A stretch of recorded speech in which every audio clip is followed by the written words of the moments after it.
What up, YouTube? It's the youngest chief, and today I want to talk about gratitude and what gratitude can really do for someone. So, so this is how I start off my day. Basically, I wake up and I say my morning prayer, basically, and I just give thanks to everything that I have in my life, every single little thing. Whether it be clothes to wear to keep me warm, food to eat, a warm place to sleep, um, the car that I have, fresh air to breathe, clean water to drink. Once you can start to appreciate the littlest things in life, every single day you live like a prince. Because miracles happen around me every single day that I see. Because I notice just the smallest things that I'm very grateful for. And it's been proven that gratitude, like, it changes the ways of thinking, and it's very good to do. So I would recommend getting a journal, a gratitude journal, and just every day before, do the Nikola Tesla manifestation, the 369. Write it 3 times in the morning, 6 times in the midday, and then 9 times at nighttime. Whatever you're grateful for. And then once you start showing appreciation for the things that you have in life, that opens the door for more abundance to flow through, because you can only get so much in life that you are using. You know what I mean? It's like the laws of karma, the laws of like waste and whatnot. If we have a bunch of things that are not being used and are just sitting collecting dust, that's not good. That's bad karma, low key. But not saying that you can't have items and stuff, but there becomes a point where it is an excessive amount that is not needed, and that's for sure. Like these billionaires who, they got it all, man. But they don't use it all. Anyway. But once you start appreciating all the things that you have in life and the little things, that's when true abundance can start coming in and flowing in more easily.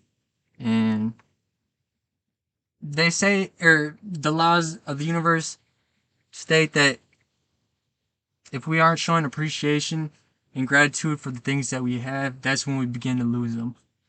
When we start overlooking the things that we have in life, that's when they can easily be taken away from us. So that's why I try every single morning to start my day off by showing gratitude, saying my prayer, giving thanks to my spirit team, the Great Spirit, Father, Mother, Creator. I give thanks to all, because there's been times where I've been homeless and my mom kicked me out and I didn't have nowhere to go. There's been times I've been cold in the winter in Minnesota. It's been brutal. And there have been times where I haven't had food and stuff. Like, I know what it feels like to struggle and suck. And it's not, but I cherish those days because I realize that all of those painful bad days only makes the good days so much better, because I know how bad those feelings once were. And I'm so thankful that I am not going through that period of time right now. Not saying that life is going to stay great forever, but yeah, I just show gratitude for the bad days as well, because we wouldn't know good days if it wasn't for the bad days. So once you can um once you can start to wrap your mind around that concept, and cherish like the bad days and embrace them, and like the dark side, the shadow side, or the flaws that we each have inside, that's when beautiful transformation can happen on a personal level. That's just it's I don't know, words can't even describe like the feeling that it just unlocks like a whole new chapter or a whole new part of the world basically. Like if you're in a game and like half the world's blocked off, it like unlocks the other half of the world basically. So I don't know. So that's just one tip that I got for, it doesn't matter who you are, it doesn't matter what job you have, it doesn't matter if you have a job or not, it doesn't matter if you have food or not. If you find things to be grateful for throughout the day, every single moment of your day will be filled with beauty. There will be no bad days or bad times, or because you have so much to be grateful for. Like there's always, it's like half the glass half empty, half full type thing.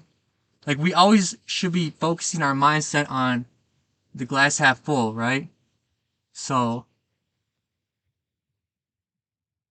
always, we always have something to be thankful for. Even if things are sucky and things aren't going well, don't focus on the bad things. Focus on what's going good in life. And and that's how things can really start like gaining momentum for you. But our minds are the human brain is very complex, and negative thoughts impact our brains way more quickly than positive ones. They say like for every negative comment you say towards yourself, you have to say like 10 positive ones or something like that to like balance it out. So off the bat, humans are drawn to negativity from the very beginning. So if you can make it a habit to catch when you are having those negative thoughts and emotions and to stop it and redirect it into something positive,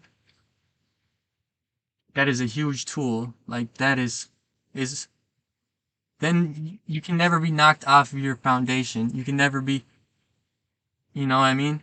You can never be shook, basically, because you got the you got the keys to life, basically, you know? And that's why wisdom and knowledge is so crucial, because like they say, wisdom's power, knowledge is power, you know? The more wisdom and knowledge you have, you cannot be tricked into something, or you can not be outplayed of your position, you know what I mean? Can't,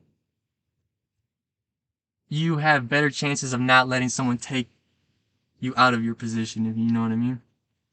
But I encourage everybody to at least find something to read. It doesn't matter what it is, something that interests you. Don't read something that's not going to interest you, you know?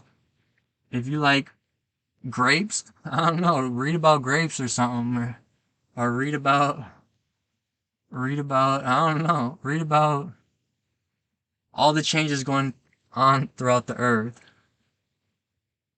Shout out to Mother Earth though.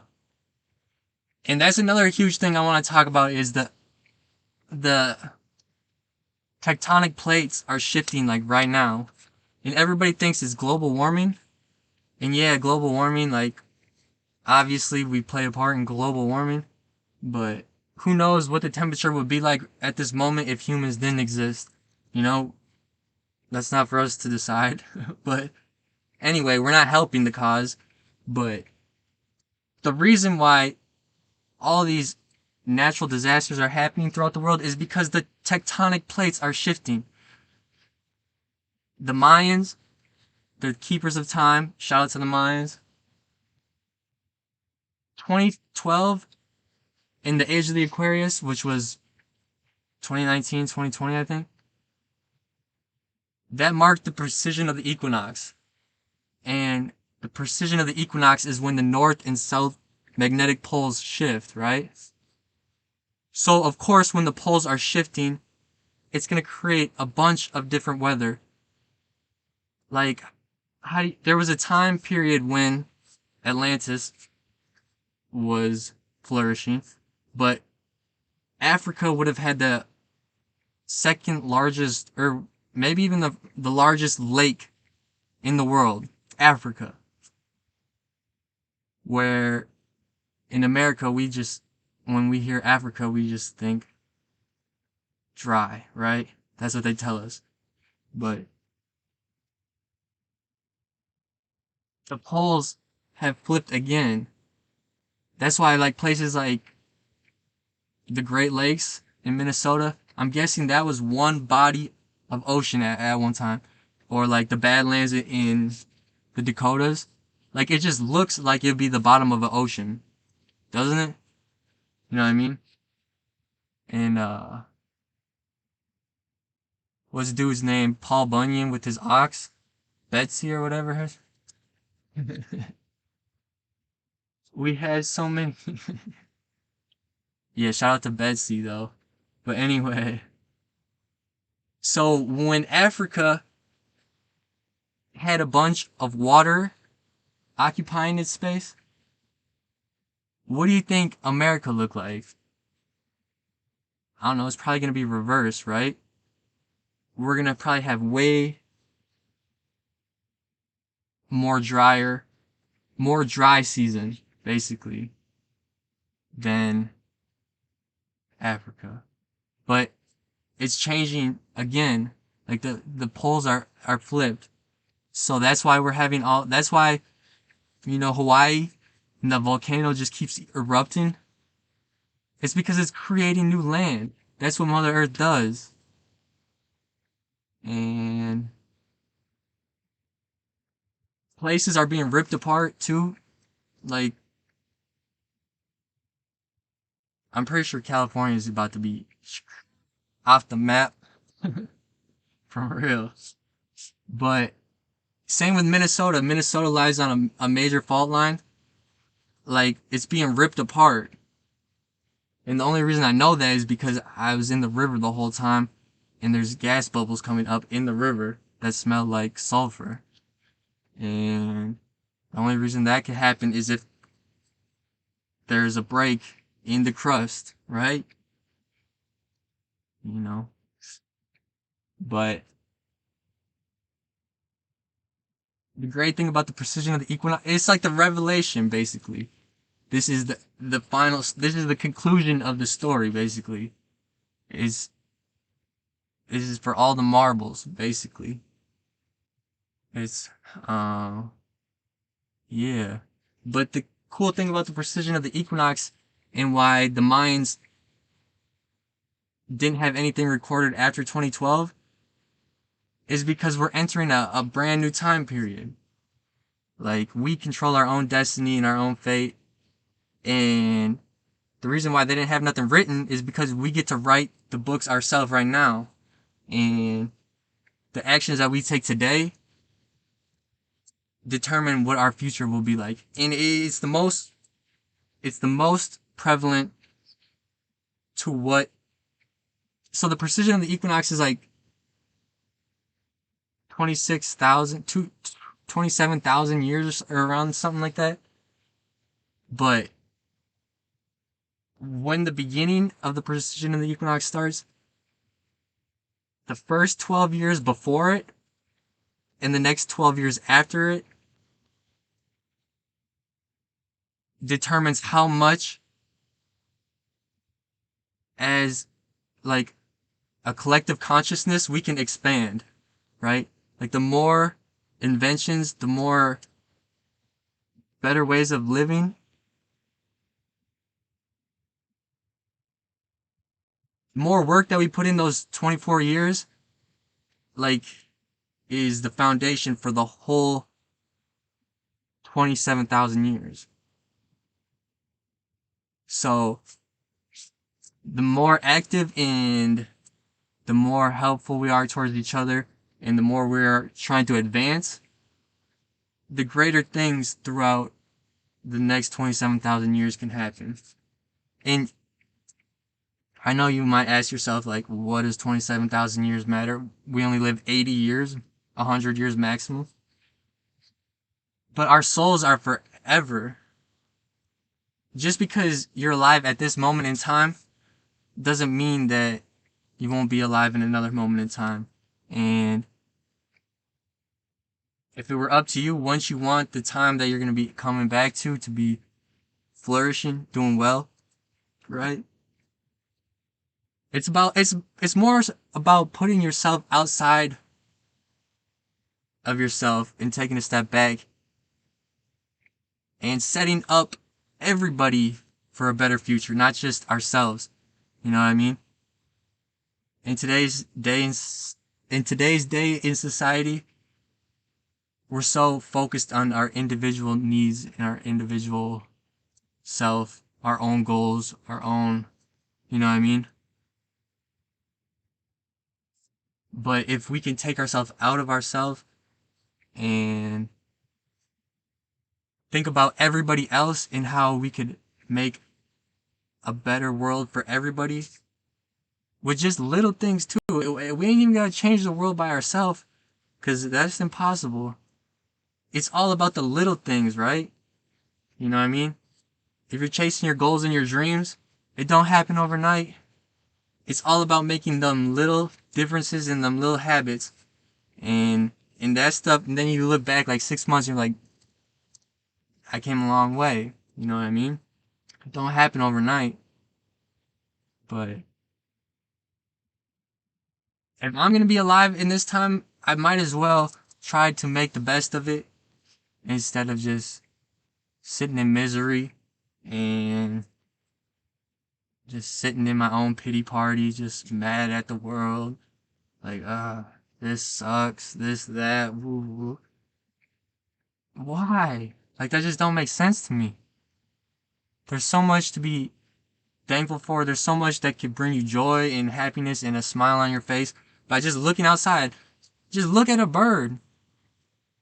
Like, whistle back to the birds. They'll talk to you, for real. The only reason why I figured this stuff out about Mother Earth is because obviously I've been reading. But there's no better teacher than our mother to teach us. If you actually sit down, clear your mind, and go out in nature and just observe, like Mother Earth she'll teach you a lot. She's very loving too. And Mother Earth is so beautiful.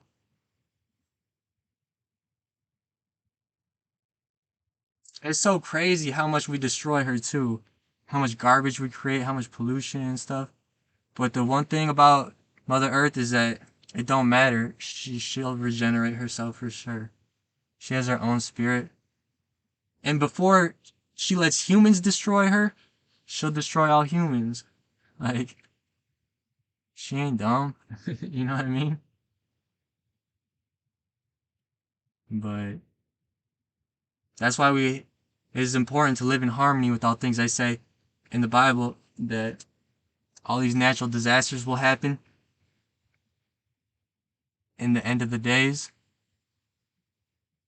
And you look, and all these weird weathers are happening throughout the United States.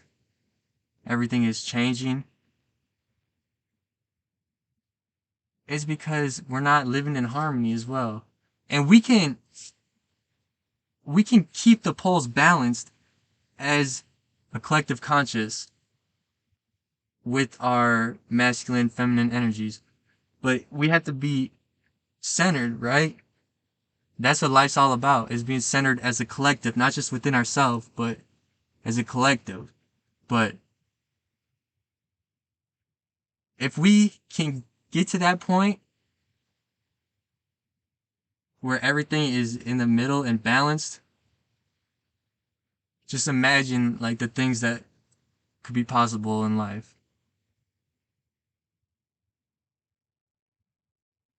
The possibilities are endless. And whatever you think of has already been thought of.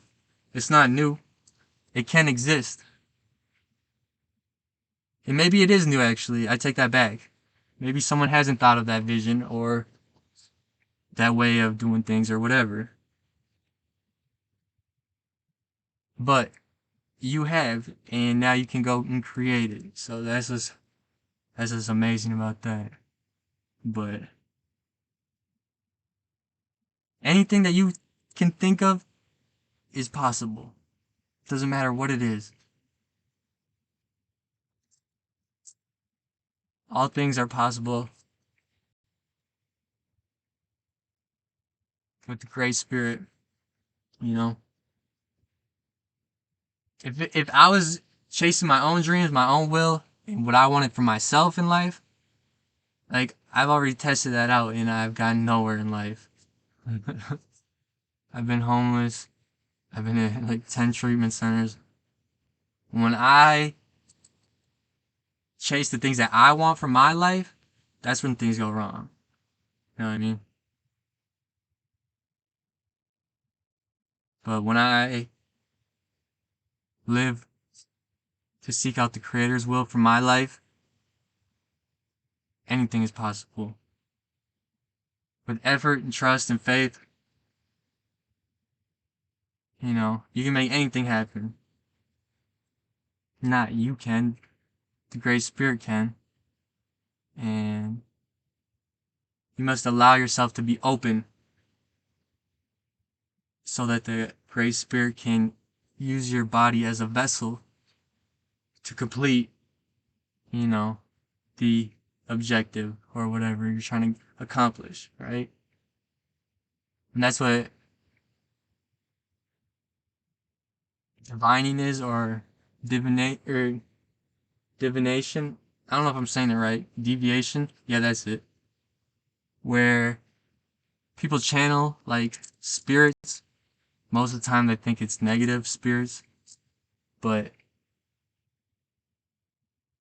we could channel all types of spirits. We could channel all types of energies. You could channel anything. And there's different forms of channeling where you have like a contract with the spirit. This is risky. See, I don't know about this one, but if you build a connection with a spirit, you can allow that spirit to like enter your body, and like you just go somewhere else. Your soul goes somewhere else in the collective and just chills, basically, or does whatever it wants to do. You know what I mean? But that's a risky one because you gotta know what spirits you're working with, and you gotta make sure that that spirit ain't no fraud, or that spirit ain't bamboozling you. You know what I mean? Because there's such things as lost and wandering spirits. And any spirit that is lost and wandering is craving to find its way back into a body. Doesn't matter if it's its own body or whosever body it can get into, basically. So, yeah. And that's another thing that sketches me out about um, letting the spirit have complete control over my body, is that I've been locked out of my body before. Like, I've been in psychoses. It feels like my body is being hijacked for real from a spirit. And in those times when I was in my psychosis, those were not good spirits. I didn't allow them to, like it just happened. But then when I did some research on it, that's exactly what it felt like, is like my body was being hijacked. And like my soul would try to fight the spirit that was in my body. And sometimes it would take a long time to get my soul back to my body.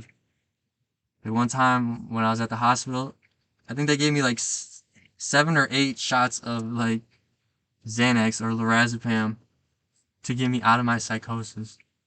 It is wild. But then they say in the Becoming Osiris book, it talks about psychosis and near death experiences, and that's basically what they are. And every time I always told people around me that every time I come back from a psychosis, it's like I had this ego death, right? Like something just feels like ripped out of me. And it's because I realize that there's so much greater than me in this universe. Because I've experienced something outside of my body. So now I can. So my ego gets lower and lower every time it happened because I realize I'm not the center of the universe. There's so much more going on. And it just really humbled me, basically. But, and you know how they say when you're dying, you have like that 7 minutes of playback of whatever? That download, basically? When somebody has a near death experience, they get that download, right? But if that person doesn't move on and they somehow make it back to their life, they gain a huge amount of knowledge because and wisdom just because they got that download that they weren't supposed to get until they were dying, right? So now they are elevated like lifetimes of information. Like, I don't know the research on it, but I don't know, Cryon talks about it, but I think it's like you skip like 4 lifetimes of knowledge if you can have a near-death experience and make it back to your body with that download of information. And that's why it's so crucial that for people that do have those experiences to get the help that they can and to, try to make the best use out of the download that they got. But see, my first one happened in like 2017, 2016, around that time period, but it has taken me up to this 2023 to put all the pieces together. And when I was, so back in 2016 when I had my first one, I had visions that the Vatican was not the place to worship God. And there's very much satanic rituals that go on around the Vatican. But I had visions that they were doing like blood transfusions at the Vatican with children. And with all the things that went on with Hollywood and like the adrenochrome and what's the dude's name? Dude that broke his neck in jail or whatever. Man, why can't I think of his name? I don't even know his name right now. I can't even think of it. Epstein. Jeffrey Epstein. Like the adrenochrome stuff. I had visions of that like way back in 2016, but I didn't know what it meant at the time because when you have a strange vision like that, it doesn't really make sense until you look back on it and like, oh yeah, that is what it was trying to indicate, you know? But someone who is more experienced in that area, or they would have a lot better, you would have a lot better help going to them than to, I mean, it would be a lot quicker than to trying to figure it out all on your own and letting the pieces, fall where they may. But, I don't know. Either way, we all do the best we can with the information that we got at the time. You know what I mean? No one's out here purposely trying to live the suckiest life that they can, right? Like, we're all trying the best that we can. But, I mean, that's not necessarily true, but It's not like we're purposely living our life to be sucky. Like that, you know what I mean? But I don't know. I feel like we're so close to being able to get past this like stuck energy that we're in as a collective and to live much easier, better, more efficient lives and that would lead us into a future where we haven't really explored yet. Like anything is possible. I mean, we can create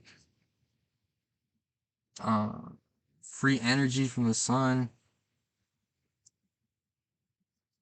free transportation, like with Nikola Tesla's spacecraft. There's a show too called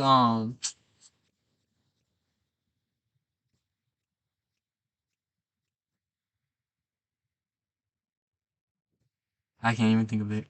It's with David Wilcox though, and they put it on Netflix a year and a half ago, but they took it off right away. That's how you know something's true. That's how you know that they don't want the information out of there. Because if they would have just left it on there, that's, but it's more suspicious to put it on there and then to take it off, right? Because it's like, okay, they obviously don't want you knowing that information. Because otherwise they would have just kept it out there and just said is not true, right? So obviously it means it's true and they're trying to hide it, basically. But I forget what it's called. I think it's called like Alien Invasion, or I don't even know, but shout out to David Wilcox. That man he's a goat. That man's special. But yeah. And it talks about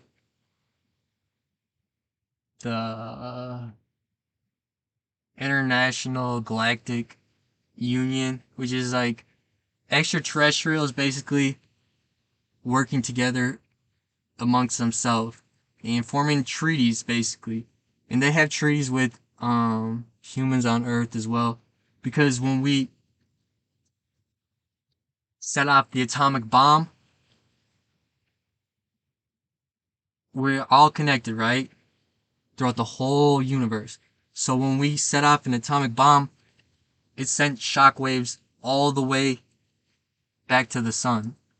So extraterrestrials, they all link together and they're like, okay, we cannot let that happen again because it could destroy the whole universe, right? So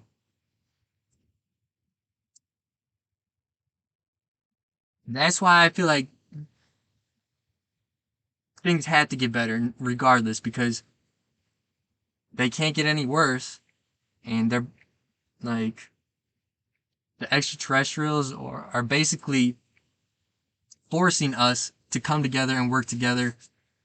Otherwise, we all die.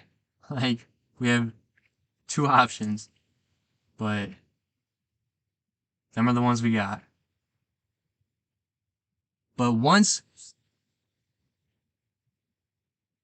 more people grasp this information, then they can make themselves known to humans. Because there's a such thing where a human can be so shocked from an event or a truth that they literally will die because they're just in such shock that they don't know what to do. So if a bunch of alien spaceships just flew to Earth, like so many people would lose their minds. It's just they won't even know what to do because they haven't thought of that possibility to exist. Right? They're so focused on what's in front of them that they haven't even thought about that yet. And that's fine. Like we all get there. It's not a race, but the more that we learn this knowledge, then we can get help them basically. And there's different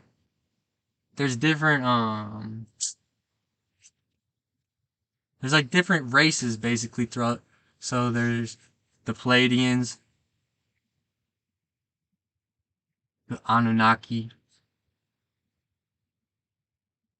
um, the Draconian,